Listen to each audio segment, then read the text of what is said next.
at is 12 minutes to the boat ramp. There you go. They're at the state dock. Yep. Going there at the state dock.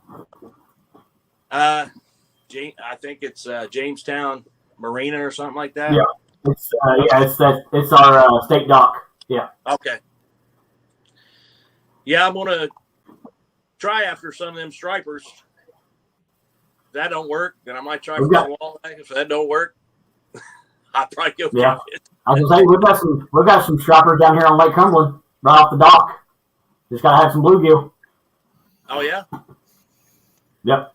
I've never heard anybody. All right, we've got. Yeah. Oh yeah, you can just start right off the dock there and catch them. Nice. All right, we got 351 came in a little earlier ago. We got Philip just come in. They'll start trickling in. I think Fins and Fine and Mark was coming over, and they were going to jump in together and be fishing. So we'll have a few trickle in. There's Larry from 3+1. So we're going to slowly bring them in here.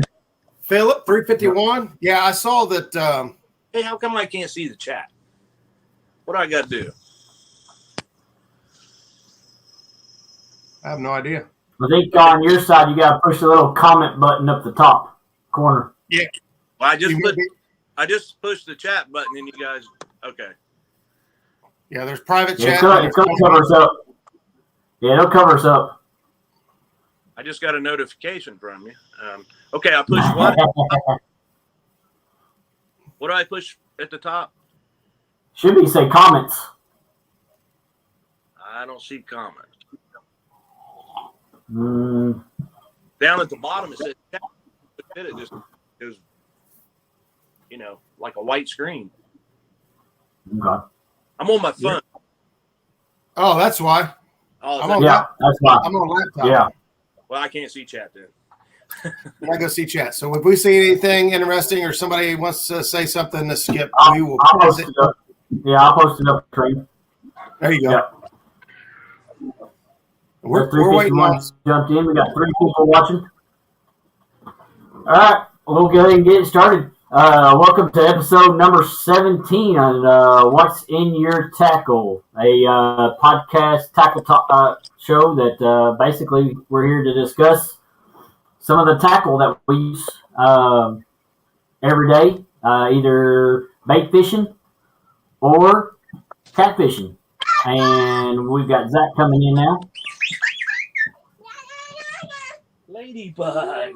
Look, I got a ladybug. Oh, ladybug. Look at that. That's cool. That's Brindley. That's Ladybug. Hi, Brindley. Hi. She says hi. She's a character, man. We love her. We got J-Dog in the house, Eddie Gross, my buddy Justin's in the house.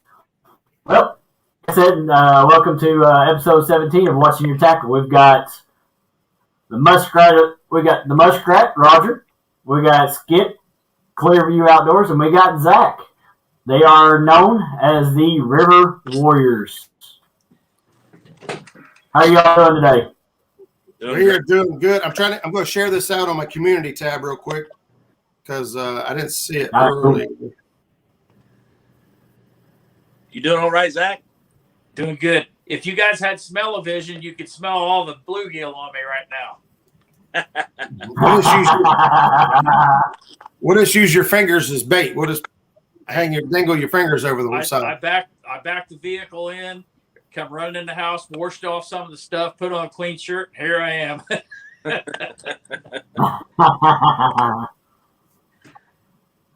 For J-Dog.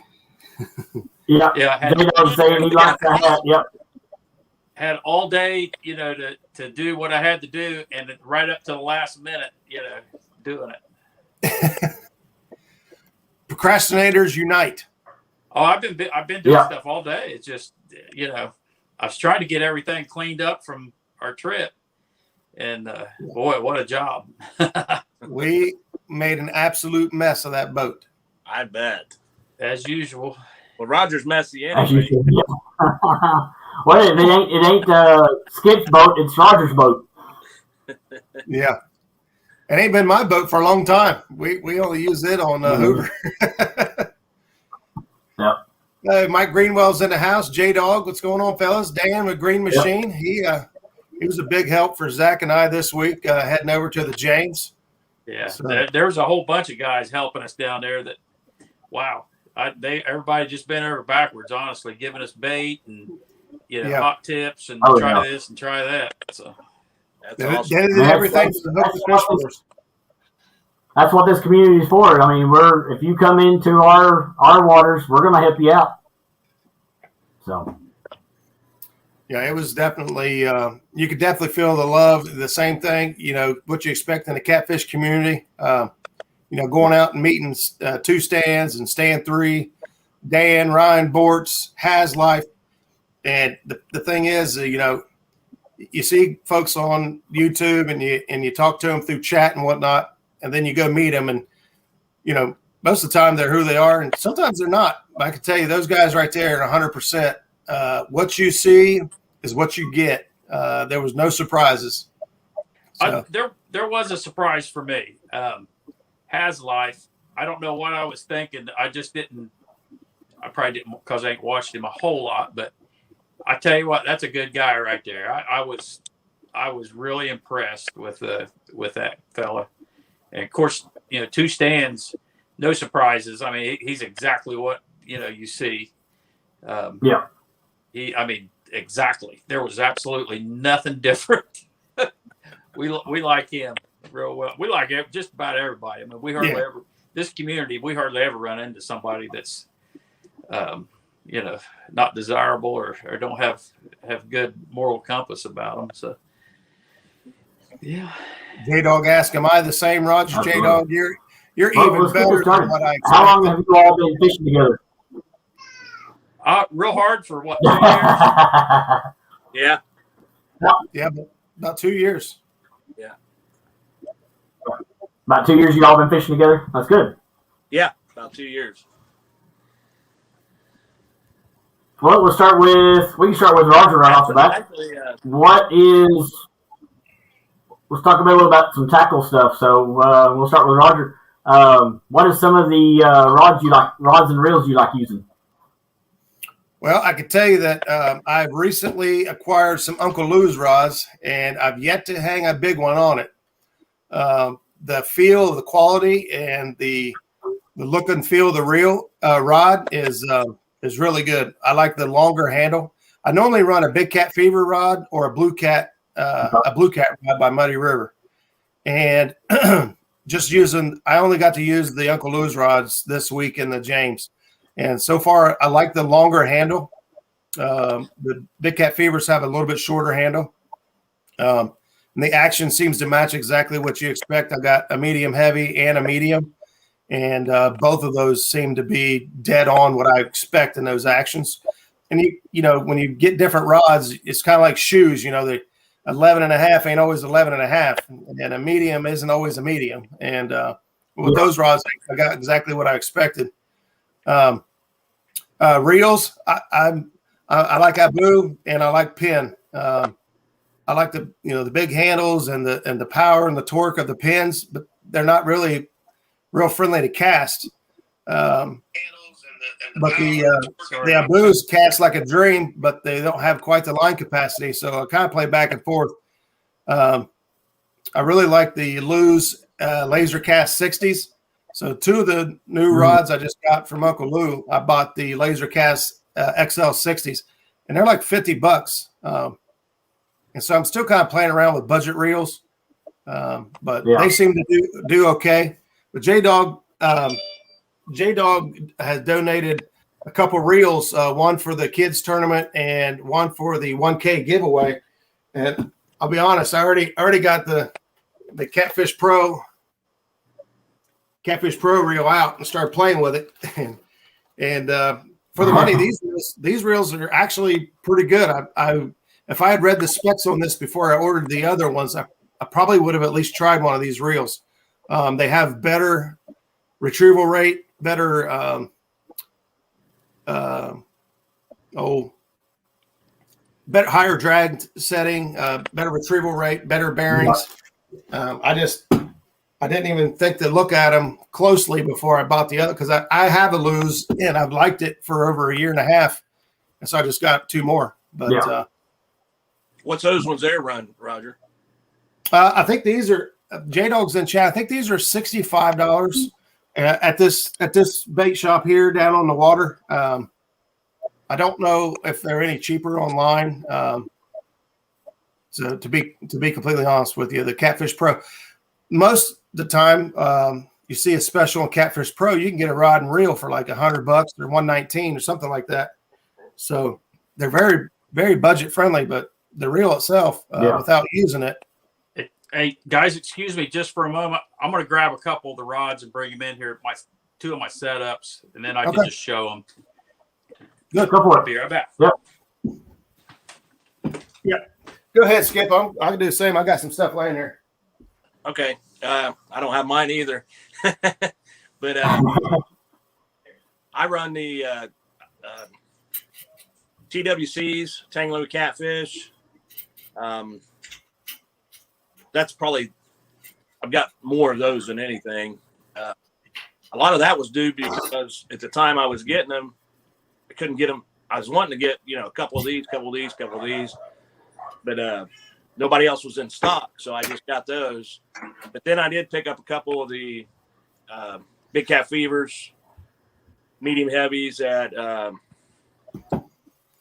Catfish Conference year before last, and a couple of the Muddy Rivers. So I kind of mix it up. I use usually when I go, I'll take the I really fell in love with the Big Cat Fevers. I really like them. Myself, I kind of like the shorter handles. I don't know why I'm taller than them guys. They both use longer handles. I don't know if that's something to do with it or what, but I kind of like the shorter handles. And so I like the TWCs and the Big Cat Fever. The Muddy River has a little bit longer handle, but I do like it for you want to get a really long cast. Like a lot of times we do a swing out in the main channel, and I can really zing it out there. I run all Abby Garcia. What are those?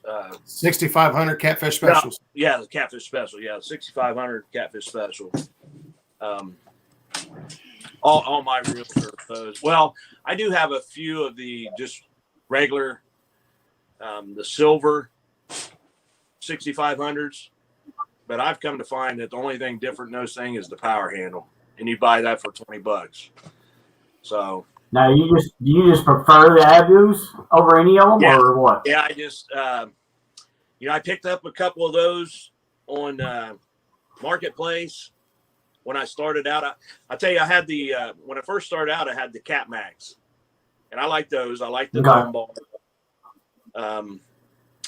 But then I picked up a couple of those Abus on Marketplace, and they just grew on me. I started picking up more, and then I started buying them new, and now we got a bunch of them.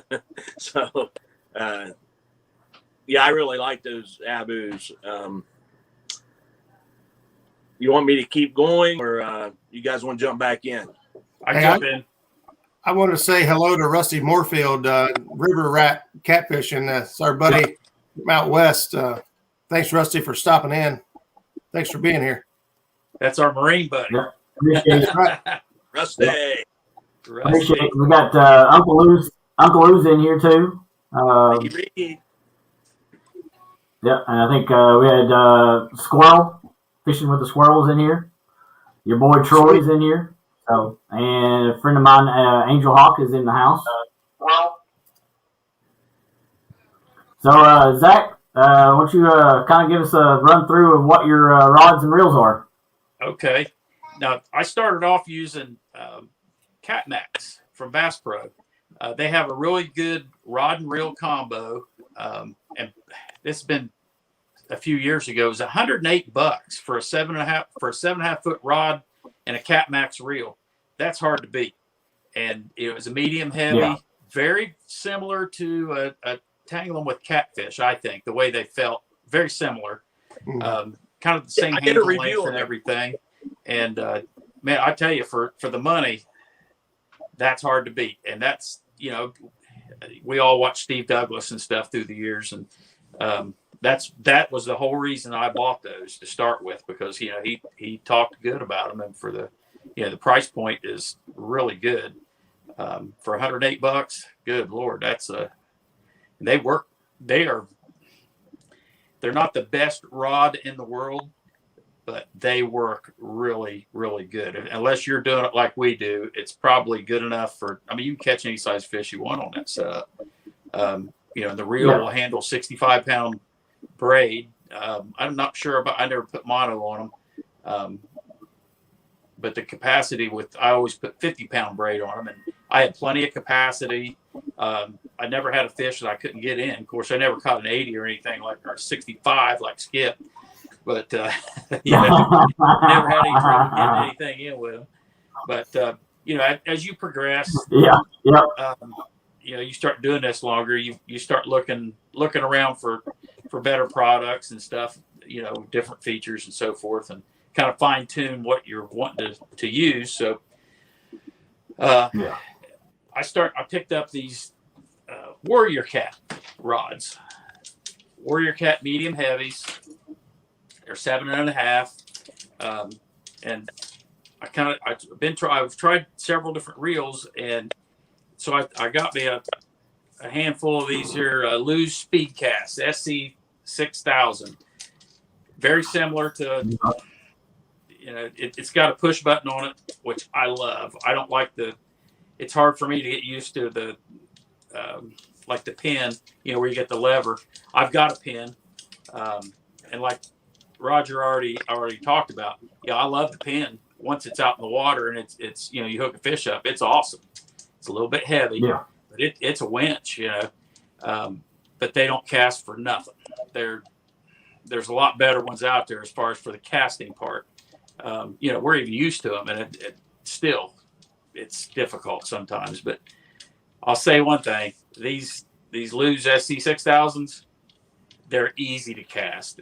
For somebody starting out, and these are just like the Cat Max. The Cat Max is very, very similar. This has a little better line capacity and a little bit more drag. That's it. That's the difference. They're not made by the same people or anything like that, but they're very similar. That was my primary right there. And I also use the heavies, the Warrior Cat heavy rods, with same setup, same reel and everything. A lot of the time we're fishing here and where we fish, and especially in the wintertime, we have a lot of current. It's pretty stiff. And even with the heavy, there's times where, I was trying to think of a time where I know that back in the late winter, Roger and I was out, I hooked into a 40-pound fish and I couldn't even get it into the boat, because of the current. So that just gives you an idea. Now, that was on a medium heavy rod that day, but if it'd been on the heavy, I probably could have got it in. But that's why I kind of mix it up, and especially if you're throwing heavier weights and heavier baits like we do sometimes, especially down in Alabama, man, we throw some big baits down there. You need something a little bit stiff sometimes. I don't know if you really need it, but I like it. Now, as far as rigs, since you're talking about tackle. Yeah, we'll go ahead and jump, and you can start, since you're talking, we'll go ahead and talk, you can start talking about rigs, definitely. Okay. I use I just use two rigs. I use what's called a Kentucky rig. I'll back up a little bit. Kentucky rig, start with the swivel, come down about 12 inches. You got a hook. It goes out about 8 inches, and I go down. I'll vary this. A lot of times I'll go down 16 inches. This one here is about 2 foot, and I go down to my next hook. And then below that hook, you'll have your sinker about 12 inches below your bottom hook. Anyway, it's a Kentucky rig. I use Daiichi 7/0 hooks, just about exclusive, not 100% exclusive. We try out new gear and stuff, but that's my primary hook 95% of the time. the other rig, What size? What size hook? a 7/0. Now the Daiichi, a 7/0 Daiichi is about like an 8/0 Gamakatsu. Yeah. It's Okay. It gives you about the same gap and the hook size and everything.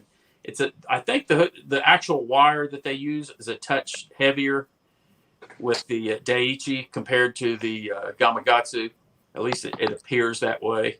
But the Gamakatsu is a true circle hook, whereas these Daiichis are a combination hybrid for guys that they can't get out of the routine of setting a hook. You can still set the hook with these if you want to, but I don't recommend it. But every now and then we put somebody in the boat who just wants to yank on it. Yeah, exactly. Yeah. There you go, Skip. Daiichi. Yeah. The world's sharpest hooks. The other rig that I use is just a 3-way rig. Put a 3-way swivel on. If we're dragging baits, this was for dragging baits, I put me a snap swivel on there for my dragging weight, and then go down the leader and put me a little rattle, some beads, a float, and a hook. And then that way I can use this same rig if we want to go over and try to catch some flathead somewhere. I use the same rig. I take the snap swivel off, put me a dropper, a piece of 20 pound test on this, that way, and hang my weight on that. That way, when you get snagged up over there, you can break the only thing you won't lose your whole rig. You'll just lose your sinker. And usually you can wait until a fish comes along and, have him help you break it. At least that's the theory anyway. So, that's about everything I got to say. That's all my go-to stuff right there. So now you guys can jump in. What about you, Skip? Pretty much same on the hooks. The hooks I use exactly the same. The Daiichi. I use the Kentucky rig also. I use the bobber rig. Of course, I'll use the Demon Dragons. I use just about any rig I can come up with, or we just make them up ourselves. We make them up, and we're the place that we fish when we go to places like up to Hoover, where you can only use 2 rods. We come up. We got to get creative, so we want more baits out there. So when we go up there, we have a rig that I think Skip made it up. I think. If I'm wrong, tell me. It was a combination of me and Roger. Okay, we call it the triple threat. It's got three drops on it, and it's you just have to see it. It's not exactly like the Kentucky rig, but anyway, we put 3 hooks out there. We do change things up a little bit depending on the conditions. We try different things when we go different places. But if you're only allowed 2 rods, then you got to have 6 baits. That's right. Yeah. Yeah, and those rigs get up to 6 or 7 feet long. People talk about their leader length, and we tie those bad boys up. Most of mine are between 6 and 7 foot long. That's a long leader. Yeah, it is. Hey, they work though, and a lot of times you'd be surprised how you'll get hit on the medium or the higher hook, especially on those channels. Well, even the Blue Cat up there at Hoover. Yeah. Want to say hello to a couple other people that jumped in. Chad jumped in straight to the point. And D is probably listening, so hi, Miss D. D. And I think that is it that has jumped in. Demon Dragons. You got Angel in there as well, and if it's caught her. Yeah. 3 plus 1's in there. Yeah. Yeah, that's Mr. Larry. He said he was cooking. He was cooking and experimenting for that catch and cook thing this Saturday with Palmetto. There you go. We should have got in it. We could have cooked it right on the boat. Squirrel. Yeah. Yeah. Squirrel. I'm kind of disappointed. I got an email and a message from Palmetto. He canceled our bushcraft Iron Cat tournament, so Oh, really? Kind of disappointed in it. Yeah, I'm the only one that signed up for it. Well, So to me, by default, I won. yeah. But There you go. yeah, Brad's all I in had to the do is house. show up that day at 6 o'clock, and I win. Yeah, just rub some sticks together and you got it. Yep. Was that it for you on tackle, Skip? Yeah. I mean, a lot of what I use is the same as what you guys use. We always share ideas and we all try each other's rigs. So. I haven't jumped on the Daiichi board yet. They're good hooks, and I've seen them in action, so I know that they're good hooks.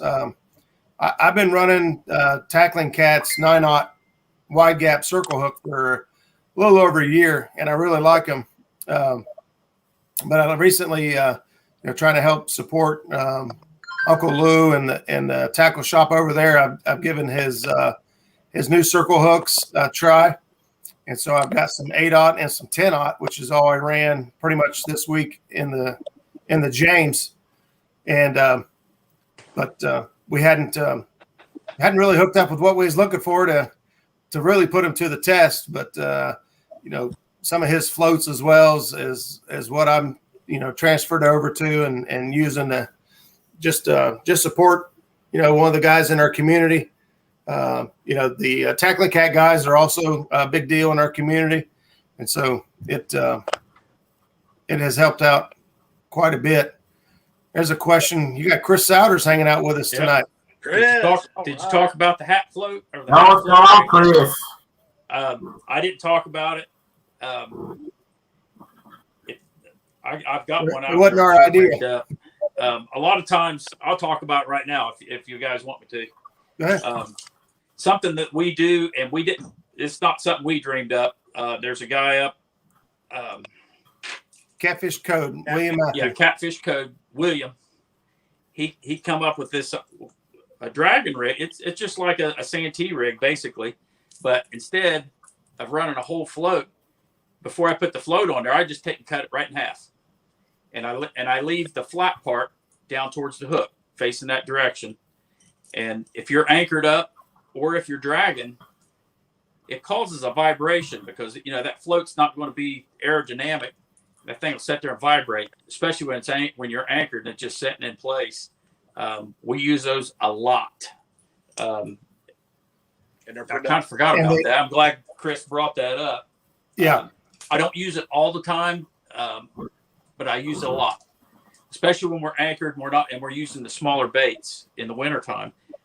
In the summertime, I feel like I need more flotation with the bigger baits. That's why here in the summer, I don't use it as much.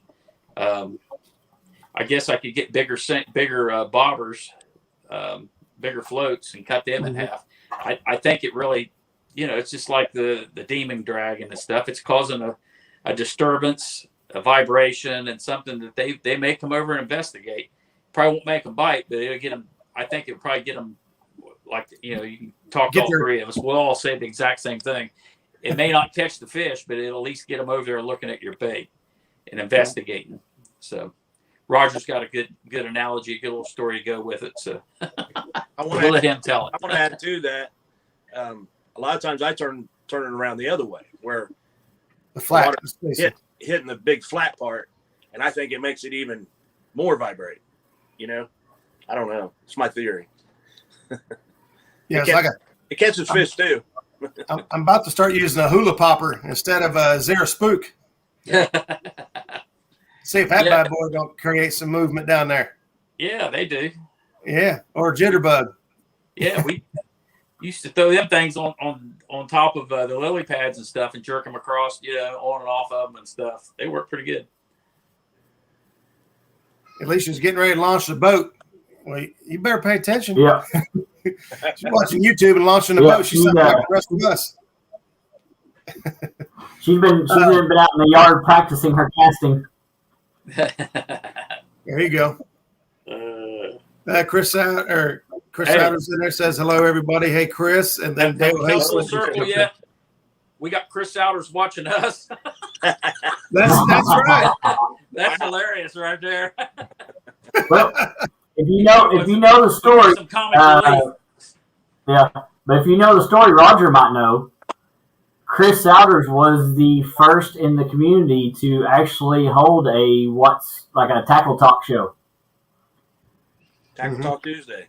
Yeah. Tackle Talk Tuesday. I miss it. Yeah. We all miss it. Well, guess what? I just messaged him on chat and told him to email me. So guess what? If he emails me, we'll see if he'll be on the show, and it's going to be a long show. Yeah. Yeah, if it runs into my show, I'll just cancel it, or we'll just have him jump on my show and continue on. I was going to say, we just do a double header that night. Yeah, you can have him on your show, and I'll have him on right before that. So, Chris, see what you've done? You got volunteered for all kinds of stuff. Actually, Chris Souders is how I met Skip, and Skip is how I met Zack. So the River Warriors came to be through Chris Souders. Chris Souders. That's oh, right. nice. Awesome.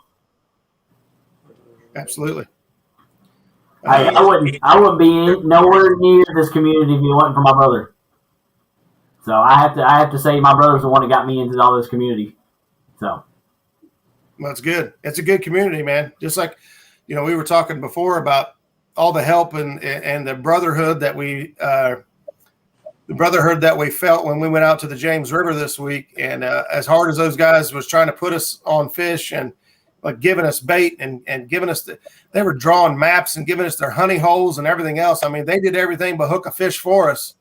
And you don't see that in the rest of the or not catfish, but you don't see that in the rest of the fishing community, bass and crappie and all that. I'm sure it exists at some point, but not to the level of which I feel like catfish community does. I mean, it feels like everyone really wants each other to exceed and excel in every aspect. I mean, it's just like when I do my creek fishing videos.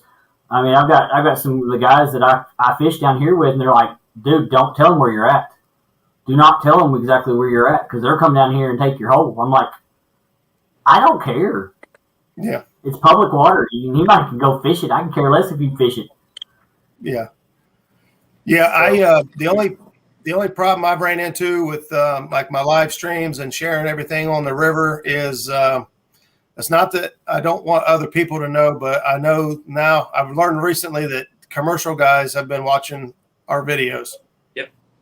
That's why that right there. Yeah. That's why I don't like telling everything on this platform. I don't mind talking to people and give them a lot of information, but you don't want to put it out on here just because of Absolutely. that. Because there's those guys are, I don't want to say they're the enemy because they're, as long as they're not breaking the law. I mean, they're within the law and they're doing what they think they want to do or what they should be doing.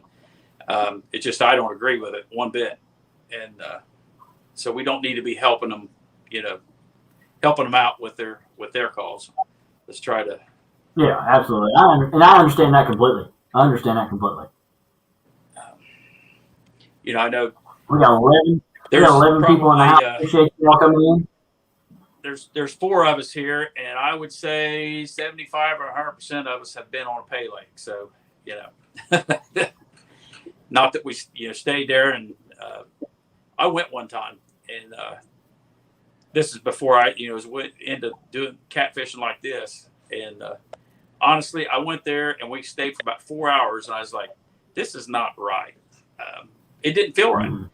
I think we all got a moral compass in us of some sort, and when things ain't right, it. And it took about 4 hours, and I was like, I'm not even staying for this. But that was my experience on the pay lake thing. It just didn't feel right. Did not. It reminded me of some of these hunting club deals where people pay to go hunting, and they got the birds sitting out there ready to turn them loose right in front of the people so they can shoot at them. That's kind of. Well, I mean, even these going for elk hunt and all that stuff. They're like, okay, we're going out here in the woods and we're gonna shoot an elk. Well, you're only on about maybe 5 acres of land. They're like, we're just They feed and put certain spots where they know they're going to go out, and that's where they're going to send you. And it's even worse than that because they're taking trophy catfish from the actual environment. They're not raising them, to be trophy catfish and turn them loose in there. They're going out in the our rivers and lakes and stuff and getting them. So that makes it even worse. So if they were farm raised, that would be another matter. It wouldn't be the same level it is. Them going out. Yeah, and I mean the sad thing is they're putting them in these lakes and they're starving them to death. Basically, yeah, they're dead. So they're bite on anything. Die. If they're blue cats, they are not going to live. There's no way they cannot live in that environment for very long. They're adding chemicals. I know some of I don't know if all of them do this, but they add chemicals in there when they have their big fishing tournaments and stuff to make them bite, and it kills them. It's actually poison. It's copper sulfate is one of the things I know they're adding in there, and it kills them. After the tournament, you go up there to their dumpster and take a look in their dumpster. It's full of dead catfish. So, yep, that's true. It's sad. And one of the ways we can help fight that is getting these youngsters involved in creating more of a passion, taking people out that have never, caught big catfish, or teaching them stuff to help them, be more successful, so that they don't feel that they have to go to a pay lake to catch a big fish. Just trying to get more people passionate about the catfish that are out there. And I can, along the same lines there, Roger. When you're out there catching bait, at the dock and stuff, that's what it seems like. That's where I run across a lot of pay lake folks. Yeah. Telling them that they're doing wrong and all that stuff, that's not going to help. Nope. It wouldn't do. I mean, I can tell you the response I would give you if I was on their side, and it wouldn't be very positive. It would be very negative. But offer to take them out fishing. Catch that bait and come down here and go fishing with us. Put them on some big catfish, and I guarantee you, it's not the same. Catching a fish in a pay lake and going out here in the river and finding a big catfish and hooking into something, it's a whole different rush, man. It's totally different. And you get them started on that, and they're probably going to be, probably not wanting to go back to that pay lake. Trying to find a boat. Say again? Yeah. They'll be trying to find a boat. That's right. Be trying to, be a positive influence on them. Just getting on them is not going to help matters, I don't think. No. And that's like with Roger having his kids tournament and 3+1 having his the future kids fishing tournament. I mean, it's a help getting these young kids that knowledge and experience out there, so that way they can later on be that responsible adult, and do the same thing. Yep, that's right. Yep. It's like Skip taking Lily and Haley out there, and they caught their first catfish. And I don't know if they've even talked about it or mentioned it since then, but I'm going to say they've at least talked about it. Oh, Lily's been watching fishing on TV now. Really? Yeah, she's watching on. That's awesome, man. That right there is why we do what we do. That's. And Haley told me when it was over, she goes, "Well, Papa, now that we like catfishing, I guess you have someone to fish with." Since we figured out how to watch YouTube on the big screen, we all watch YouTube now, fishing and everything.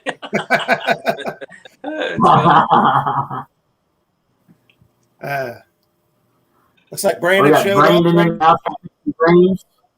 Yep, Ernie, Brian B. Said he caught a 3-pound catfish on the boat using bass gear. Oh, yeah. Fish assassin. The only thing the girls have that's hard sunfish assassins is getting up when I get up, Yeah. They're not very fond of that. Yeah. Especially since it's summer vacation, They're on their phone all night. They ain't getting up early. That's right. They don't like it. Well, They didn't like it that morning, but once they got there, they had a blast. So We'll have. I won't pressure them too often. Just maybe every now and then. Since this show's about catfish tackle, not getting into particular names or anything like that, but something that I've heard preached, from all kinds of different people. Stacy Gaston was the first one that I remember hearing this from. But make sure your tackle, whatever you use in your setup, you be ready to catch the biggest fish you want to catch. That's what your tackle should be. Your line, your hooks, your rods, all that stuff. You should be ready to catch the biggest fish that you think you want to catch. And then you got a chance. Then if you do hook into that, whatever you're trying to catch, whether it be a 30 or 40 or 50 or 100 or whatever it might be, you be ready to catch that. Make sure your gear can handle that. Yep. Everything from your fishing line to your hooks, your rod, your reel, your whatever you got your fishing pole sitting in, whatever kind of rod holder you got, all that stuff. That's probably key. The actual brand, not as important. Just make sure everything is because there's tons of quality hooks out there. There's probably not a whole lot of them that don't work well. Same thing with your swivels. Now I'll have to say, I used to use cheaper swivels and cheaper 3-ways. I don't do that anymore. I've had them break and had problems with them. It's better to go a little bit on the big side for those. And the sinker thing, I know when I first started doing this, because when you're bank fishing, you're doing the same exact thing every time. You're going to need probably a 4-ounce or whatever weight of sinker. But when we're out in the river on a boat, it's different. I might cast a 4 or 5-ounce weight straight behind the boat, but the rods that I'm throwing out at an angle a little bit, man, I'm putting some heavy weights on those, but I like to be able to change those weights out. And that's one thing that I have changed over time is being able to use weights that I can change real easy. Something with a loop on it, where I can use a snap swivel or whatever and change my weights out. I'm gonna let this dog out real quick. Bear it back. That is one thing that I have changed over time quite a bit, actually. I remember seeing Chris Souders using those coin sinkers, and I thought, oh, those look cool. Then I went online and I saw how expensive they were. I was like, no, I ain't going to use those. But over time, I figured out, well, you can melt your lead and make them yourself for pretty doggone cheap. I think we all make our own sinkers now, and I like those coin sinkers really well. Those and the cannonballs. Yeah. That's all I use exclusively now, and we have a good selection. From 1 to 16 ounces. We don't have a lot of those great big ones. We got tons of them up to 10. But here recently, I just got me one of those Lee 20-pound pots where you can do your sinkers. I finally got it, and I actually used it. Oh my goodness! I've been doing it the hard way for a long time. I told you he was doing it hard. Yeah, but you don't have to have all this fancy stuff. But when you start doing it as much as we do, you start looking and fine tuning things. You just need a fishing pole and some string and a hook, and you can go out and catch catfish. But all the fancy tackle stuff, it's just fine tuning. That's all it is. You're just taking it. It'll help you put bait in front of a catfish right where he's at. Elevation wise, up off the bottom, and all these different things that we do with the different rigs and stuff. But the most important thing is get out there and actually just get a line and a hook in the water with some bait on it, and that's the most important thing right there. Then everything else is just icing on the cake. And like you said earlier, you got anything to add to that? Yeah, like you said earlier, just if you want a big fish, then be prepared for that big fish. Be prepared for the biggest fish in the river. I want to catch the biggest fish in the river every time I go. You already have. Yeah, you already have. I'm telling you, the bigger one's in there. I think you already got it. No, we got to get him. He's still in there. The 65 that's at the very top of the potential in our area. I think it's over. I don't know. I wouldn't have guessed it being that high, just to be honest about it, until Skip copped 260s this year. My goodness. I thought it was like 50s. I figured was about the biggest you'd see come out of here. But boy. Well, one pool above where we catch that fish is the West Virginia state record. And, that's 58 pounds. And Skip could have broke it twice if that fish would have swam through that lock. Got through that dam. Yeah. I mean, really. Got him up there. If he was on the other side of that dam, he was West Virginia. Yeah. I mean, we weren't right at the dam, but that's how close, that's just talking about the potential in our area that on the other side of that dam, that's a state record. And, so it's a good fish. Here's the reality. Right on the other side of the dam, we all know somebody who caught one at 70 pounds. They couldn't claim it. So, Yeah. They're in there. There's bigger fish than what we know about, probably. Oh, yeah. I think so. I hope so. We'll be hopeful. We'll keep trying. Oh, That's yeah. right. If there's 60s, 65s, there's probably at least a few bigger ones in there, definitely. All right, so I got something for everybody's tackle box. If I can get one together here that some of us know about. This company's kind of been around for a while, but they haven't done a very good job with advertising or publicizing their product, and they have a fantastic product. And unfortunately, most people don't know about it because they just haven't done any, marketing. Yeah, there you go. Sorry. Yeah, marketing. They have done terrible marketing, and it's a shame because I'm going to try to get together here for you. These products are awesome. And this is called a lightning bug. Yeah. And on this little rubber sleeve, we got 2 holes. And just so happens I have a rod behind me. I can demonstrate how easy this thing is to go on.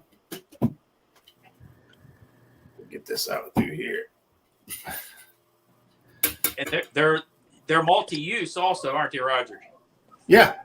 Yeah, they also make a little stem you put on them, and we put them on our top of our planer boards when we were out fishing in James, and we sent one out each side, the farthest planer board out, and I can tell you when Haz and them was coming up on us, they seen our planer board out there and moved farther away because they seen a light, and they could tell that we had a planer board out. But the way this thing works is you put this rubber through the eye on the bottom hole. You just work it over that first eye. So I'll get it closer here. That's going in that first eye. And it's going to come out that second eye. Just like that. And now this thing is, this light is on your rod. It will not come off. You could throw it 1,000,000 times. It does not come off, ever. And you twist the light. You can turn it on and off. You just twist the light. And it's off. And man, I tell you, these things last forever. If you remember to turn it off, I guarantee you can fish all summer with one light. And they make all kinds of different colors and whatnot. But unfortunately, a ton of people have not seen these because I've started to get questions about them again.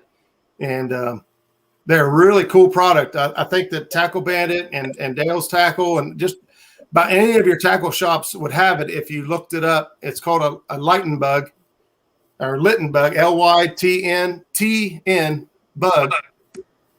And let's see if I got, here's a package for one right here. It got wet, but Litten Bug, fishing rod lights, light up the night, never miss a bite. LittenBug.com. And they work awesome. They are awesome. And they're really, they're bright and they work. And a lot of us, especially right now, this time of year, we're all night fishing, or a lot of us are night fishing. And, you turn your lights on, you get hit with bugs. This is a great product to where if you're not in a situation where you can flip on other lights. Now, Zach's boat, he's got it rigged up. He's got a big light up on a painter's pole where we can get that light way up in the air and get them bugs up in the sky away from us. But if we wanted to kill those lights, or for bank fishing, these little lights right here, man, they're a dream. So if anybody, now with those lights, you can't have it already your line all the way through it, right? No, you would have to, if you had it strung up, you would have to cut your line and slide it over the eye, and go from there. But like even when you're done fishing, you can turn it off, and you can leave it on there. It don't hurt anything. Now, I'll be honest with you. Sometimes if you leave it on there like all season, sometimes your line might get up in here. If you go to cast or something, it's happened. But for what we want in a light, I see a lot of people using glow sticks and whatnot still, and they're fine, but they're a one-time thing. You buy glow sticks, they're $1 a piece, and that sounds cheap until you buy 10 or 20 of them, and then you're like, I could have bought one of these, and it would last me the whole season. So anyway, I grabbed my tackle bag while I was outside letting the dog out, and that's the first thing I saw, and I thought I would mention it and bring it up. And if you guys have any more questions about those or whatever, I'm not affiliated. I don't have any. I just think that I just believe they're a great product. Anybody needs more information on that, I'll get it to you. And one thing I use is I'll use Patriot James floats. Yeah. And they got the little LED light on them, so I'll rig up. I've got one that's still rigged up right now with it on it, so I like using it. It shines so good out there. The lights that James puts on those are these lights. He gets them from the same guy, but most people don't know that you can buy those with that little silicone sleeve, and that's what makes it attached to your rod. And so hey, Mr. Bullock, where do you fish? What part of the country are you from? I'm down here in Somerset. I'm on the Lake Cumberland. Lake Cumberland. Okay. Yeah. Oh, good. We got a contact down there now. Did you want to go over any of your rigs, you Rob? Huh? Did you want to go over any of your rigs? Or most of my rigs are the normal float style. One thing that I do that some people do and some people don't is pre-tie all my rigs. So I could normally when I go out, I've got, this ain't even the bag I normally use, but I've got rigs and rigs and rigs tied up and ready to go. If I break off, when I break off, I tie one Palomar knot. I put my sinker slide on, a bead, and a quick clip, and I clip on one. I take a rig out of the bag and I clip it on and back into fishing. I mean, it's, baits are in the water, and that's how you catch fish is more time in the water. So more time fishing, less time rigging. Hey, Chris Sowers wants to know what the fishing's like on Lake Cumberland. Should now be picking up. The catfish is starting to come off a spawn down here, definitely. So it should be picking up, definitely up into the creeks. You're going to really hit on some good flatheads and some channels. Are you pretty close to Dale Hollow? About an hour and 20 minutes on the Kentucky side. Yeah. Is there a lot of big catfish in there? In Dale? I'd say probably still. I'd say we still have some down there, definitely. We went down back in February. We went down there we went to James. We went to the Wolf Creek Dam over in Jamestown on the north end of all that and did some walleye fishing on it. So, but there's supposed to be some good catfishing in that area too. at the dam? Well, we're they're at Wolf Creek. we're trying to find out more about Del Hollow. We've got some interest in that place. We just need to find out more about it. If anybody knows anything about it, Your best fishing around there is trout. Okay. Well, I looked at it on Navionics and stuff, and it looked like, man, had a lot of little finger creeks and stuff. It looked like you could. Yeah. Looked like a good place to pull baits out of and stuff, and head out towards the main channel and stuff. Okay. So, and so they do a I don't know if it's on the Kentucky side or it's on the Tennessee side, but they do a trout release from the hatchery, and it comes off a little creek right there, and it's good. Man, they let go hundreds of thousands of them, and it's just black. I saw the little creek is just solid black when they release them. That's good because that means that the catfish got plenty to eat. Oh yeah, I was getting ready to say, you tell him trout, he's thinking bait. I guarantee it. Yes, yeah.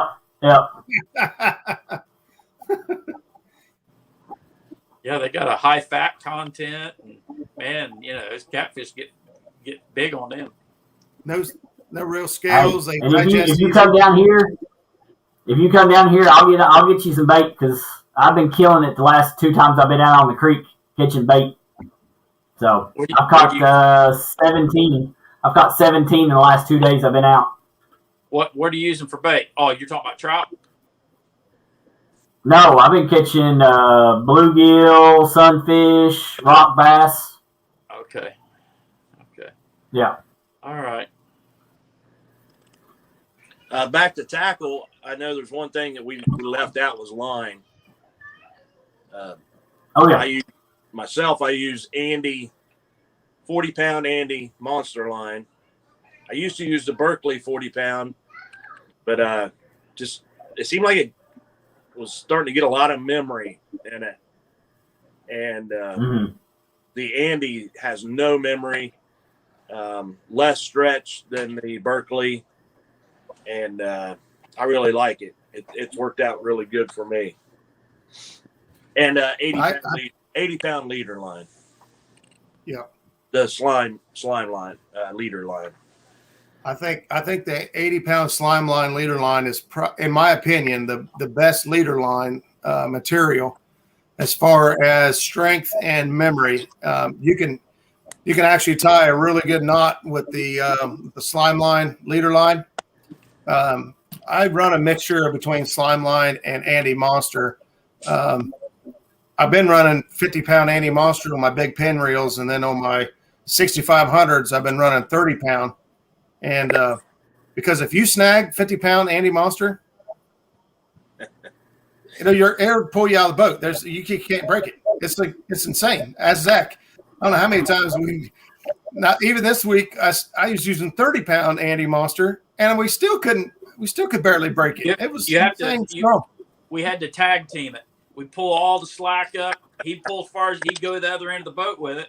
Then I grab a hold of it and go head to the other end of the boat. And then, it was ridiculous what it took to break that stuff. See, I thought Berkeley big game 30-pound was bad. It was very hard to break. Yeah, Berkeley big game is tough line. That's just like Skip said, the memory on that stuff. Yeah. Hey, Lily. Hi. Hi, Lily. Hi. You ready to go catfishing? Yeah. That's right. Yeah. Yeah. Good answer. That's a good answer. Skip and Roger both use monofilament, and I use braid for everything. I don't, of course, for my leaders. I use 80-pound leaders. So, but it's really. I can break this stuff off easier for one thing. I get my glove out, wrap it around my hand, I can break it, and I can get plenty of it on there too. That's probably the biggest advantage for me. I like, because when you're out there pulling boards and stuff, and you got all that line out, we break off, and sometimes it breaks off up, on the wrong end, and I can break off like that quite a few times and still have plenty of line without restringing it. But it's okay. Yeah. if you're used to using monofilament, you probably better stick with it. I think honestly, I think it's a trade-off. Yeah. And it's 50-50. You know, one's got advantages the other one don't have, and so forth. I don't know if you can go wrong with either one. Yeah. I know we hadn't really touched on it, but I know you all talk about you make your own weights and stuff like that, but what kind of size weights do you normally use and stuff like that? It ranges. It depends on where we're at and what the current's like. I mean, Yeah, I go anywhere from a half an ounce to an ounce dragging up on Hoover to 10, 12, 16 ounces on the river. I mean, but I'd say on average, I throw 8s and 10s most commonly. Yeah. probably more. Same here. I use more 8s than anything. Yeah, more 8s than anything.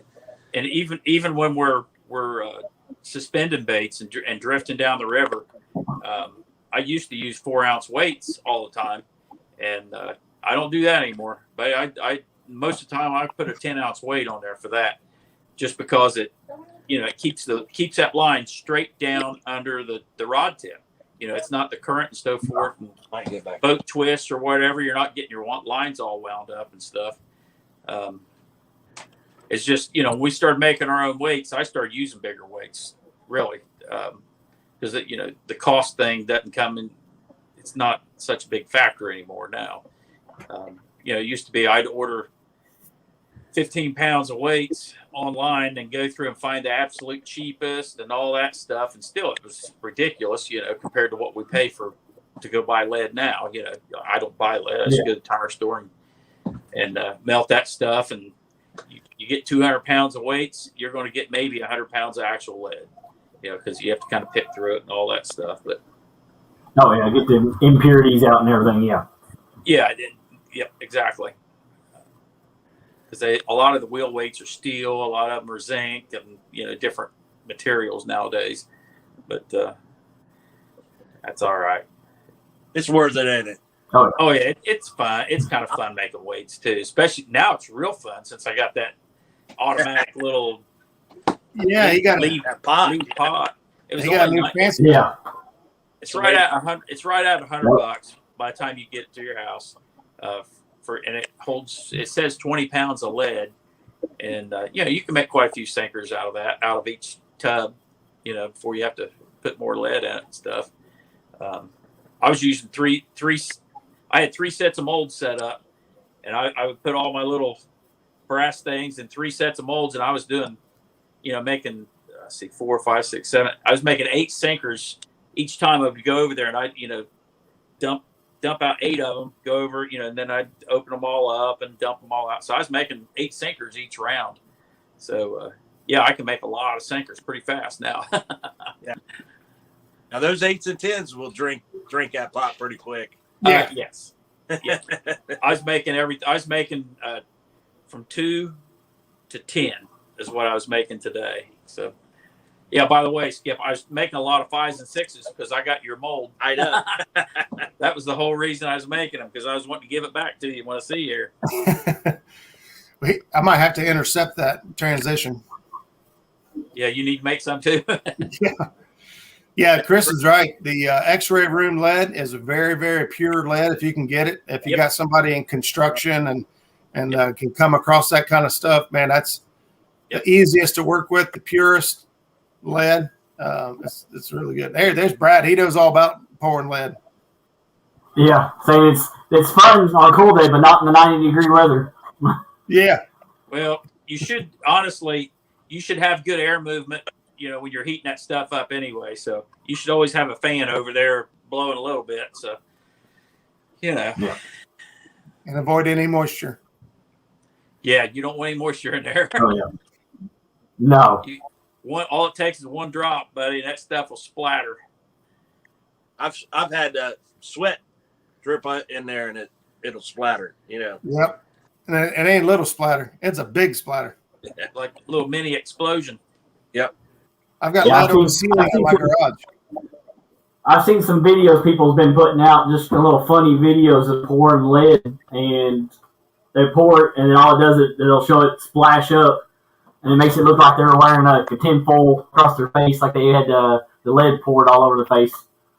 Just try to kind of have a little joke about it. I'm like, yeah, that's a real bad. All that moisture, it's gonna like that. Yeah, it's nothing to play with. Yeah, I was melting No, down. definitely not.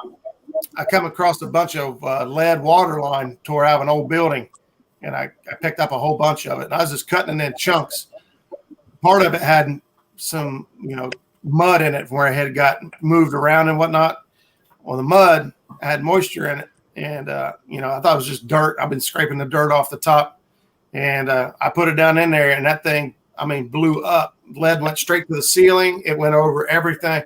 I don't know how I didn't get hit, but I didn't get hit. But it sure scared the crap out of me. And so I pay extra attention to make sure that there's nothing in those pipes or lead. If it's folded, I try to unfold it to make sure there's nothing in there because it'll get you. Yeah, lead's dangerous. It's you don't just, you watch some videos, get some good advice on, before you get started.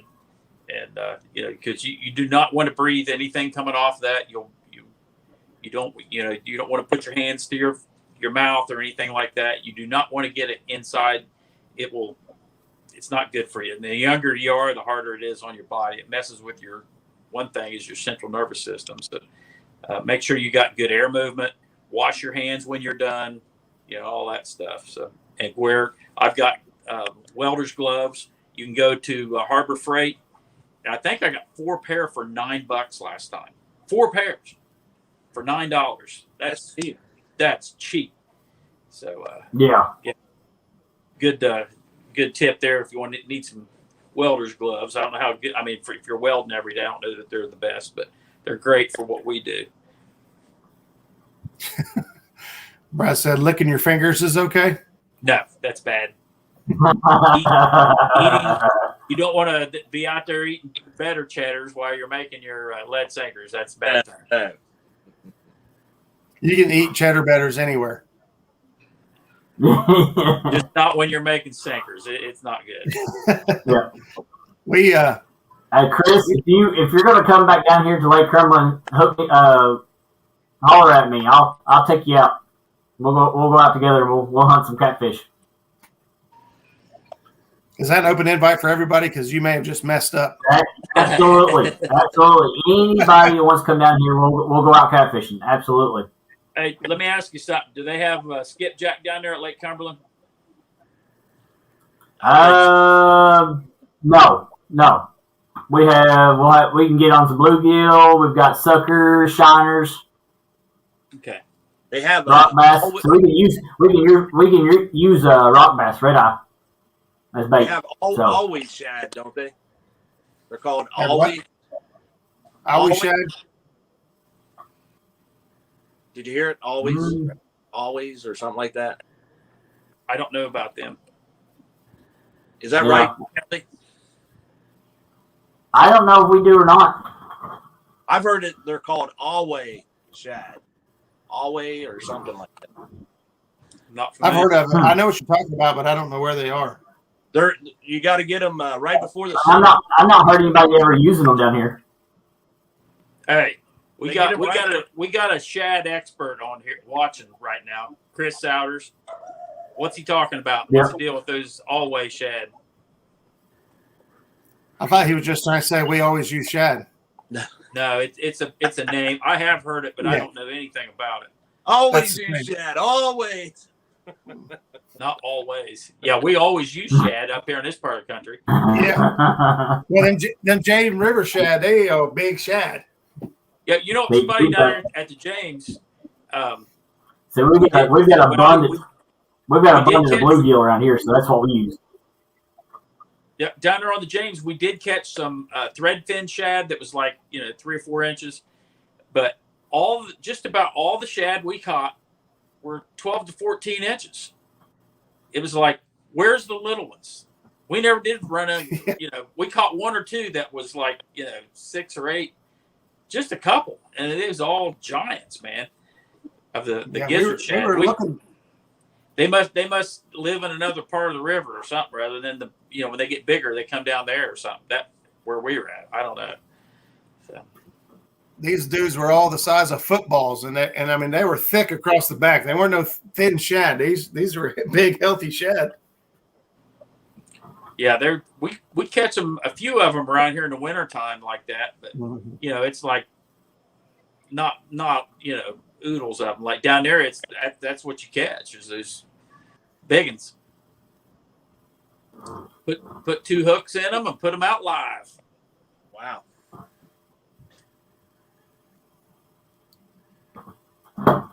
Yeah, that was our game plan until we got blown off the water.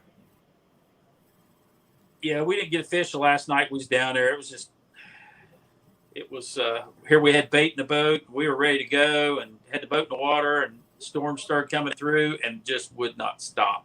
It was lightning like you wouldn't believe. He's like, it's pretty violent. We thought I'm gonna better of it. We'll let my dog in. Sounds like the same issue that Paula was having that one day for her tournament. Paula Smith was really bad, storm coming through, lightning. Yeah, the bad weather, rain's one thing, but when it's lightning like that, it was dangerous. It really was. We just wasn't going to do it. There's, even if you went out there and caught one big fish or two, and it was just taking such a chance. It was just continuous lightning. We were sitting in a shelter house there, and I don't know, for 45 minutes straight, it was just lightning. It was continuous. Of course, they weren't all bolts right where we were at, but there was one point there where they were just hitting all around us too. So yeah, it got a little hairy there, and I really like storms, and I love watching them and all that. But there was a few of them that was a little too close for my comfort. I was like, ooh. Yeah. Yeah. Right. Well, it was enough. Roger started taking pictures there, and he got some pictures of lightning. So, yeah, that's hard to do.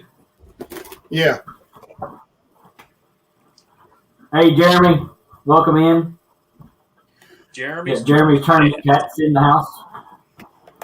For those folks that are interested in the meet and greet coming up at Rocky Fort next Saturday,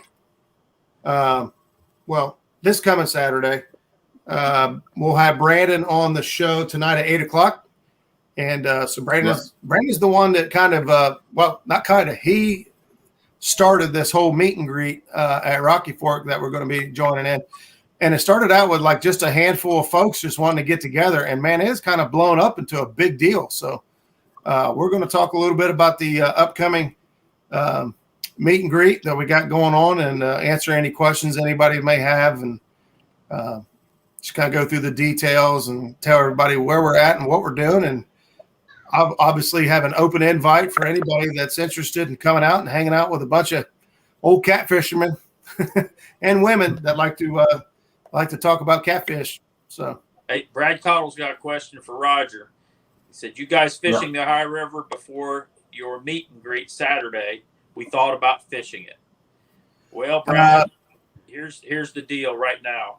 The on our section where we're at, it is flowing very fast right now. So if you come down here right now, the water level's up and it is moving. They're pushing like 117,000 cubic feet through the dam right now here at Greenup. So I mean that's if you fish down here a lot, you know how to fish it when there's high current, but it'd probably be okay. But I'm going to go tomorrow morning. I'm going up close to the dam and see if I can't hook into something up there. I'll probably just fish in the morning till it gets a little 9:30 or something like that. I'll probably come off the water, but we'll see how that goes. I don't know about. Roger and I are talking about. We've been wanting to go up to another area, away from here, and do some flathead fishing, and we'll just have to watch it and see. We're wanting to get up there. Hopefully, we can get up there Thursday or Friday. It just depends on the river. If it's flowing really fast, I don't know. It'd be up to Roger to put us on them up there because I'm not familiar with that area that well. So the area we're going to is kind of sheltered from the main current. It's kind of a secondary channel, and it's kind of protected. From what I saw looking at, I think it was Portsmouth Pool, it's going to be gradual drop all week. And, it just started dropping like yesterday or the day before. And so I like to let it drop at least for 2 or 3 days, let the fish get used to the drop. It'd be nice if it was leveled out, either high, low, or in between for a few days, but we're not going to get that until next week. So I think by Friday we should be in pretty good shape, if not Thursday. But we'll look at it and make a decision. Just a second here. I'll take a look. I can tell you what Portsmouth what they're projecting for this week, later in the week. So Brad, we're gonna meet at Rocky Fork.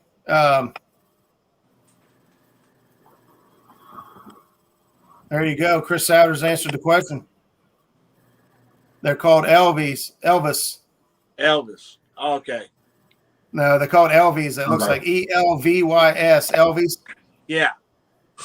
Elvis there, and there is also gizzards and threadfin shad in there. So they got 3 different species of shad, it sounds like, in there. So I think the stripers like those Elvis really well. The Elvis shad. Yeah, the Elvis shad. He says Elwise.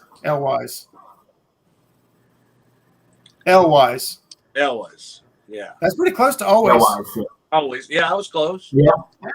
Yeah. Always, you said. Chris, I don't know if anybody's reached out to you yet, but you're more than welcome to come out Saturday if you're not busy, which I have a hard time believing you're not busy. But Brandon's put together this meet and greet, and like he said, it's turning into a great thing. I know that Mark and Catfish and Crappie is coming all the way down. Several folks in the tri-state area are going to make it out to Rocky Fork to just hang out. We're going to get together about 5 and get some food going, and then around 7, it looks like we're going to do some fishing between 7 and midnight.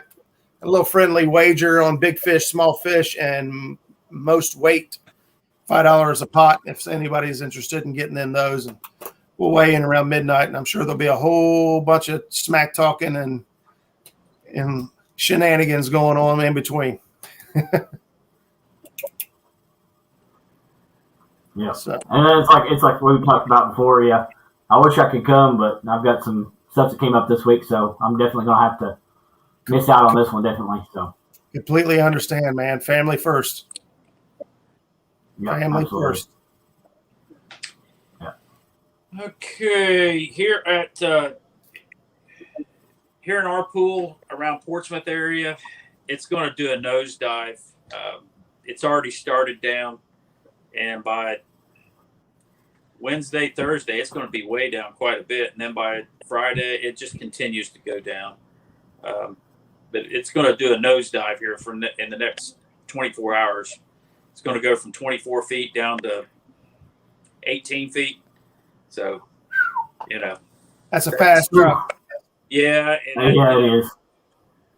It's not ideal. I know that, but you should still be able to hook into something.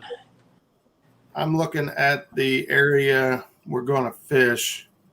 Yeah, it's going down too. It's just not as severe. Right. Yeah. Brandon, I appreciate that, man. Yeah. Hopefully next year will be a better year for me to be able to travel next year. So hopefully I got some plans going in the works for next year. So I'll be able to do a lot more traveling. Mr. Bullock, what do you do for a living?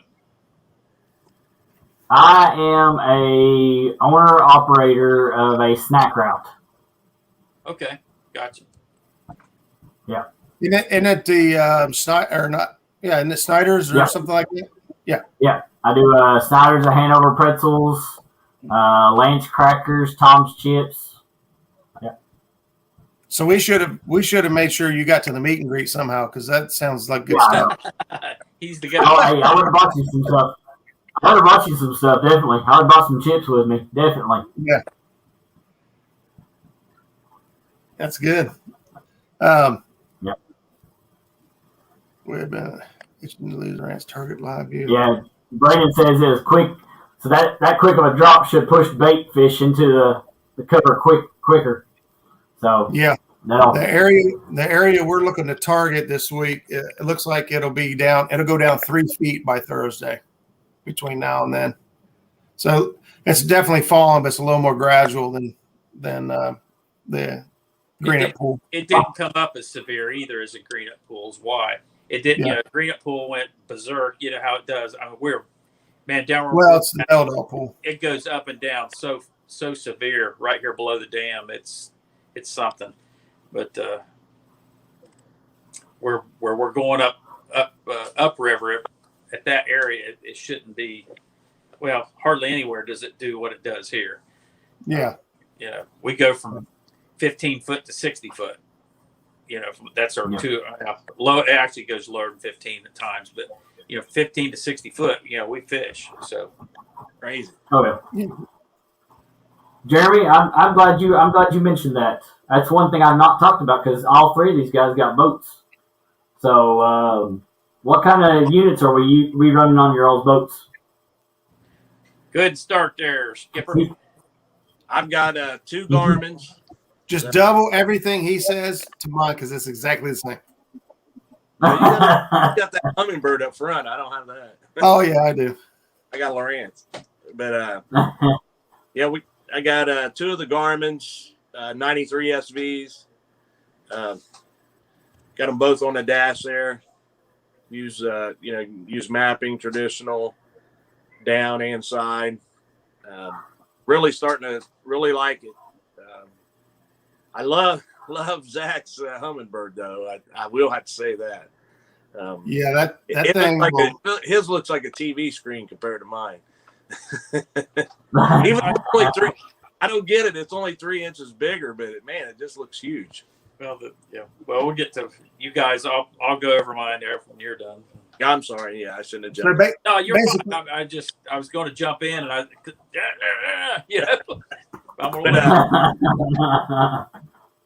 but the the Garmin's working for me. I got my first one on a Black Friday for half the price, and I got my other one on a. It was like around Christmas time, and they had it down to 600. Originally $1,000 unit, and got it for 6. I just couldn't resist and got them. And my boat came with a little Lowrance. I moved it up to the front, up by the trolling motor. For like when we're getting bait and stuff, it helps out a little bit. That's what I got for units. Yeah, I pretty much got the same thing. I piggybacked off of what Skip did. I started out with the Garmin 93 SV. And then when next year, the Black Friday deal came out and there was a Humminbird or the 93, the UHD, which is ultra high definition, and they linked together with one cable. So I put the transducer in and I run both graphs off of one transducer with one cable connecting the two. So it makes it so easy, user-friendly to use. I do the same thing. The only difference up front of my boat, I got a Humminbird Helix 7 that's mounted, uses the transducer built into the Tarova, and I'm getting ready to mount a Lowrance TI 7 on the back. So if I ever get the boat running, so when I'm drifting and bouncing, whatever, I can have a graph back here in the back of the boat to keep an eye on either my mapping or split it to have some 2D. So I got everything. I don't discriminate. I'm running all Humminbird right now.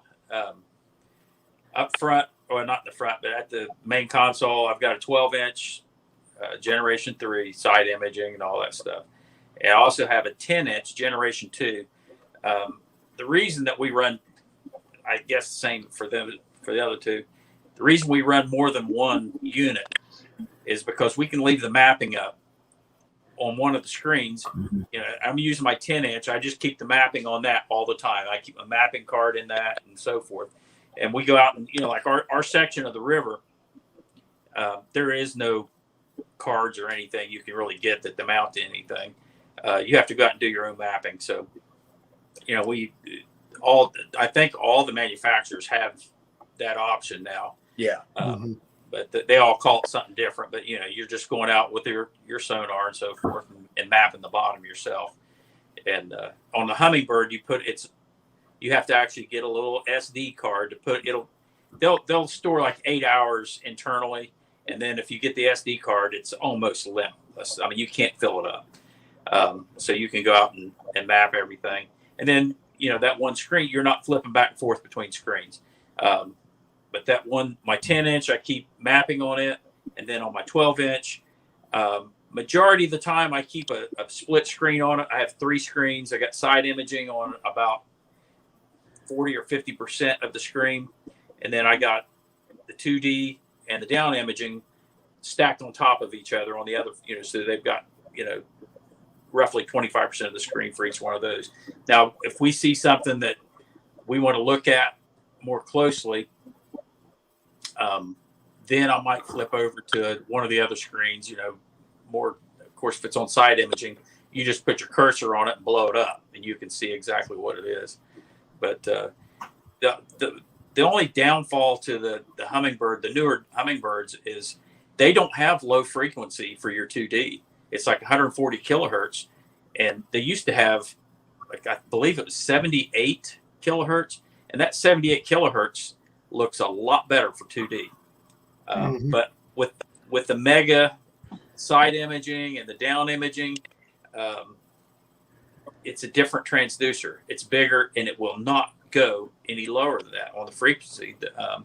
And that's Chris Souders. That's why he runs his Lowrance for his 2D, and then for his side imaging, he uses a Hummingbird. That's why.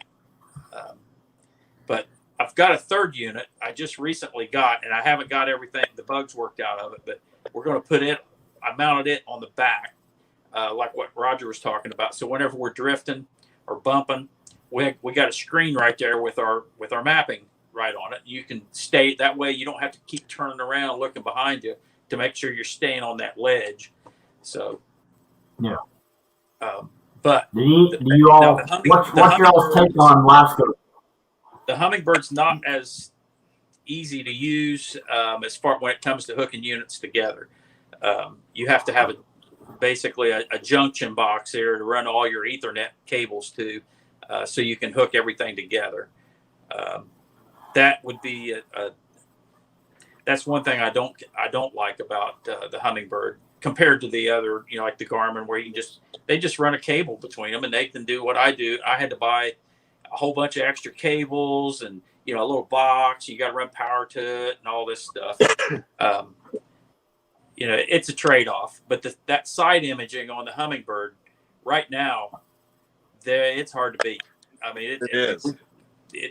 And you put that on that smaller screen, and it is not the same. That I don't know what they must use something different with their tube or their processor. There's something different with that bigger screen because it'll spoil you. I mean, it's just like HD, compared to the old TVs, and then you go into the HD. That's the difference. I mean, we can blow. I mean, it has to be the right water conditions. But when the water conditions are right, I mean, it's amazing what you can see. I mean, you can see the whiskers on catfish sometimes. We were down on Pickwick, down in Alabama. Roger and I were, and there was a day where, the water clarity was decent and this and that, and the temperature was right and everything. And we were scanning with the side imaging, and we saw a catfish, and you could tell it was a cat. You could see whiskers on it, and it wasn't. We're not talking about real close either. It was off, to the side a good bit. But I blew it up, and not only that, you could tell it was a flathead because you had the way it was turned. You could see his tail real good, and you could see it was a flat tail. It didn't have the V in it. It was a flat tail. And I said, "That's a flathead." Now I know you can do that with the Lowrance because Doc, he sent us pictures from his Lowrance, whatever he's got. I don't even know what unit he's using, but he sent us the same kind of pictures, from his Lowrance. But when and it was, the conditions were just right and it was turned right and everything. But overall, that Hummingbird's got really, really sweet side imaging. I am really happy with it. But hummingbird, I think, seems to me to be a little harder to use. It's got quite a steep learning curve, trying to figure out a lot of stuff. And I don't know. Their support. The Garmins are very user friendly, really. Yeah. Well, I jumped in. Well, when that first time I jumped in Skip's boat, man, I started playing with his unit, and it was like nothing. I mean, it was like I was able to do some stuff. You know, had never even used one before, and I was amazed. I still believe that Garmin, is the best bang for the buck. You don't have, it's not the greatest down inside, but it's pretty good. It's not the greatest at 2D, but it's still pretty good. Its mapping is really good. There's nothing extra to buy. There's no cards to put in. It's already built in with Navionics, and you add any SD card, and you can map all that you want. And so it's pretty good. But like he said, Zack left out the best part of that story. Not only did we find the flathead off to the side, marked 55 feet away from the boat, he spun the boat around and told me how many feet back that fish was. And we used the Pythagorean theorem, and I dropped the bait right in his face. And within, 5 minutes maybe?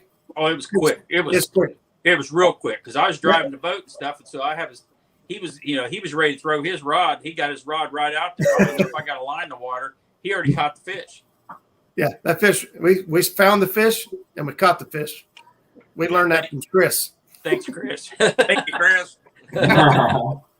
Chris. I got a few of them.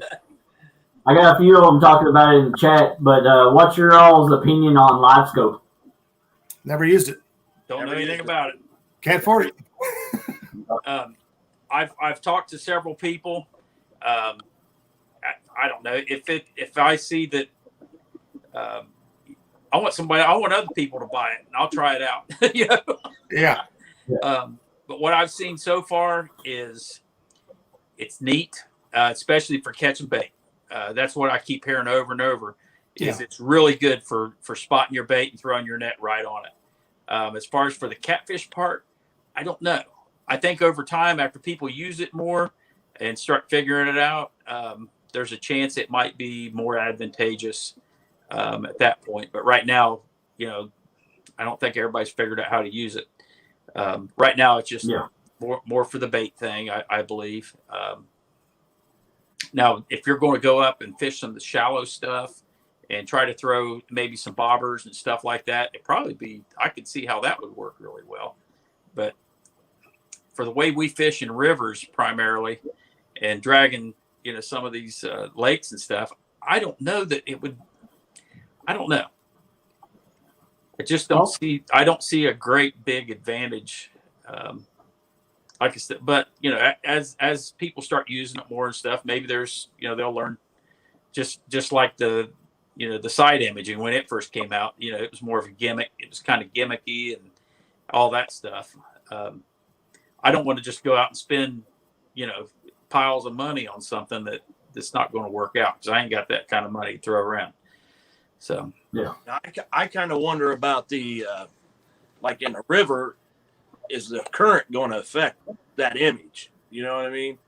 I have no idea. Like the stronger current you'd have, it just seems like to me it would.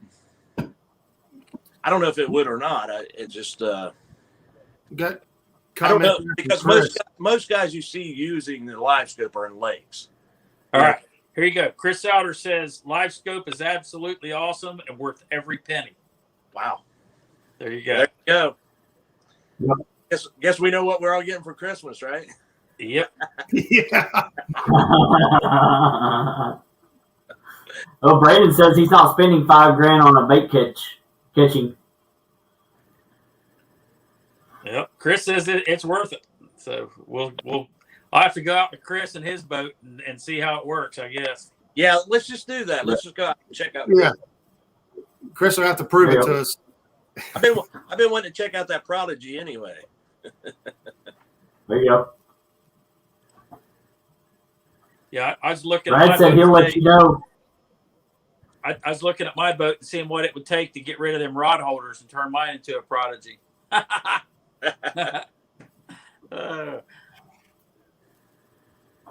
Well, guys, I'm going to have to get out of here. I've got stuff I got to do. I know Roger's got a show to get ready for. Yep. Mr. Bullock, Yeah. it's been enjoyable. Yeah.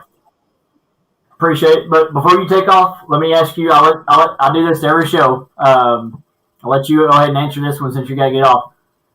For people that are just starting in catfishing, just starting out, what is your advice to them when it comes to tackle? I think I already said it earlier, is be prepared. Be prepared for whatever the biggest fish you want to catch. Make sure you got tackle that can handle that. That's the biggest thing.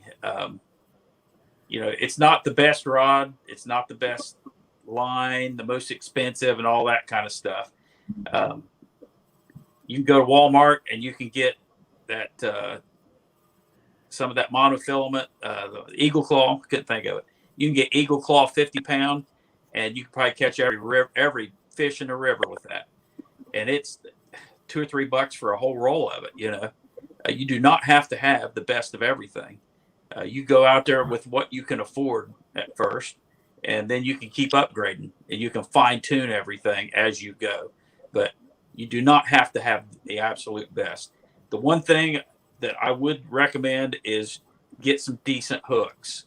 There are brands like at Walmart that you probably don't want to use just because they do. I broke them, and I know other guys probably broke them too.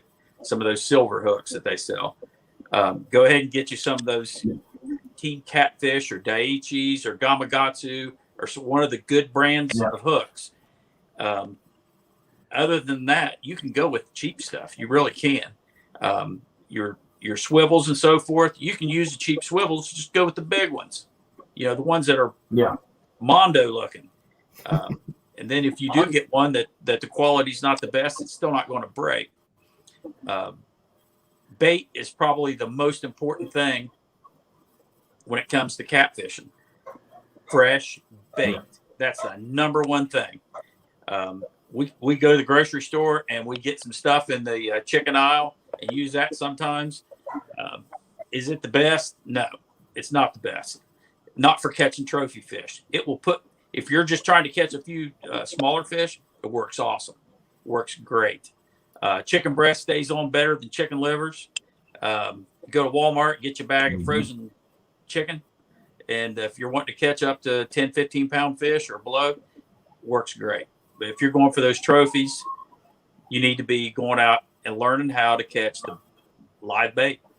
Either with a cast net or going to catch a bluegill and shad and all the other stuff that we use, whatever you get your hands on, because we'll go out there one day and they may want moon eye or they may want shad. It seems like there's days where they want some things other than, but the most important thing is just getting out there and actually getting your line in the water. That's probably the most important of all of it. Next. Well said. Everything. Yep, well said. Yeah, absolutely. Very well said. What he said. Yeah, what he said. Yeah. I was going to say, do you have anything to add? No, that was pretty much how I was going to, when it comes to the tackle isn't nearly as important as the bait. If you're buying the tackle to catch bait, then focus on what it takes to catch bait and keep bait alive or keep bait fresh.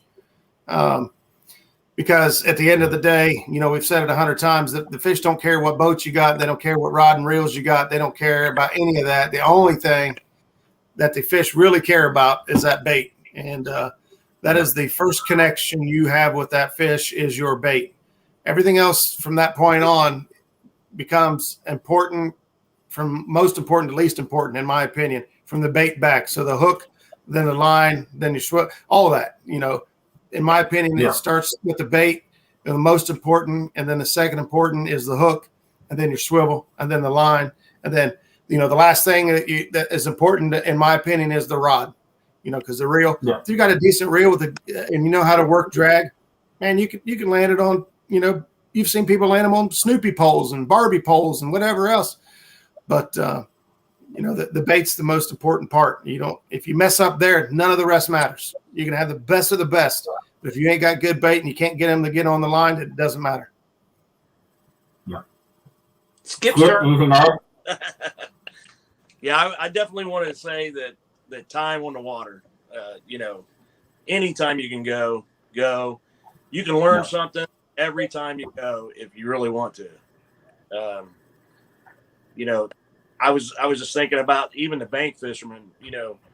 If you're going to the same spot over and over and over and over and not catching anything, try other spots. Try to find other spots. Move around. Try different. Don't be afraid to try different techniques. A lot of guys get stuck in the same old rut, and we kind of used to do that too when we first started out. Yeah. Because you're raised a certain way. Somebody teaches you a certain way. Well, this is how you got to catch them. But man, I have learned so much in the last 2 years that just if somebody would have told me I was going to learn all that, I said no way. It just blows my mind all the different ways that we have figured out how to catch catfish. There's so many different ways. A guy could literally he could throw a big bobber out in a lake somewhere and he could troll if he really wanted to, just by reeling that in very, very slowly. There's all kinds of things you could do, so don't be afraid to try new things and fish, every time you can. And I agree with both of those guys. Everything they said was very good information. Yeah. And the consensus where everybody's been on the show, basically they've all looked at me and said that, hey, if you don't know for a fact catfishing is what you want to get into, don't go out and buy the $100, $200 something poles and reels and go very, very expensive if you don't know what you're going to do. You can go to Walmart and get a big cat fever rod for $40, a good reel for about $20, $30 maybe. Yeah. And you can catch all the big fish you want right with that. Yep. Roger said it starts with the bait, the hook, the string. And we all watch River Warriors. Jeremy, River Monsters, and he goes to all these places, and these people aren't even using fishing poles; they're using string wrapped around a piece of plastic. That's how they're pulling the fish in. So but they're using heavy line, they're using good hooks and good bait and the right bait. Yeah. So all this stuff we talk about, all the units and the boats and all this, the best of them, all that stuff. It's all niceties. It's just icing on the cake. That's all it is. You're fine tuning things. We get the big troll motors and all this stuff. It makes it easier for us to get into places and locate the fish and put the bait in front of the fish. And then it comes down to just putting the proper bait in front of them, getting them hooked up. So, we all started out, and I probably speak for all of us, and we all started out small. We all started out with the smallest stuff that we had, and then just worked our way up to what we've got now. So, yep. For years, I had for a long time. I used to, when I first started out, I only fish for bass, and then I kind of got into doing, when the kids was growing up, I kind of got into, anything we could catch, So I would start buying different gear, and I had these 2 catfish poles. They were Abigail Garcia's combos, and I had them things for years. And we caught a lot of fish with those poles, and they worked for a long time, But like you say, you just start. I never really dreamed that I would get so caught up in the catfish like I have. But after you start catching a few big ones, I don't know, man. It gets a hold of you. There's nothing. It's addiction. It's addictive. That's all. It is. But I know. I think that was a shot at you too. I think that shot was a shot at you all talking about big fish. If I go bass fishing, I know I'm not going to catch a 40-pounder. That's right. Yeah. I want to catch a big fish. So You catch the world record, and it still ain't going to do it for you, is it? I don't think so. No. But well, All I do appreciate you all coming on. Definitely. Hey, it's been great. We had a It's good been a time. blast, definitely. Anytime we can all get Yeah. together and talk about catfishing and all the things that go with it, we're having fun. Oh yeah, absolutely. Absolutely. We I will see appreciate you y'all in the another chat. day. Y'all been awesome. Yeah. So don't If you forget haven't to head had over enough- to Yeah. yeah. Yeah, if you hadn't had enough catfish tonight, definitely head over to Muskrat's channel here in about 15 minutes. And we'll talk some more. But yeah, All right. appreciate you Well, all. y'all. See you, brothers. All right. All right. Catch you all later. See you, buddy. Thank you See you. again. See ya.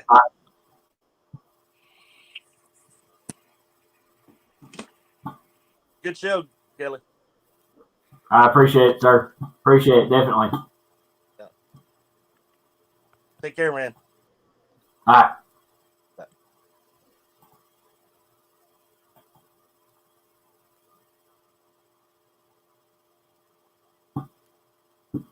Appreciate y'all coming in. Avid, Kentucky Redneck, a.k.a. Kentucky Crazy, Becca. Appreciate y'all coming in here. Chris, email me. Want to talk some about maybe getting you on the show here soon. So if you can do that if you're still in here. But we will definitely catch you all on the flip side.